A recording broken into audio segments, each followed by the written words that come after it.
This puzzle may look easy as it only has 4 pieces, and it looks relatively easy to fit all 4 of these pieces into the tray.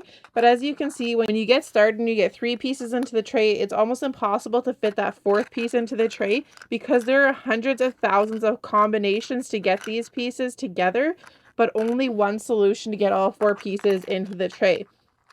So if we take this piece, we can flip it up here, but you can see there is no way to get this last piece into the tray with all the other 3. To get the multiplex puzzle for yourself, go check it out at puzzlemaster.ca. This puzzle is a level 10 on the Puzzle Master scale, which runs from 5 to 10, and it is made by Puzzle Guy. So to fit all 4 pieces into the tray, we're going to start off with this piece in the top left-hand corner.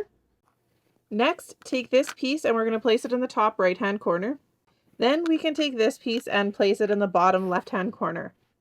And lastly, that leaves a perfect space to flip this piece into the bottom right-hand corner. To get the multiplex puzzle for yourself, go check it out at puzzlemaster.ca.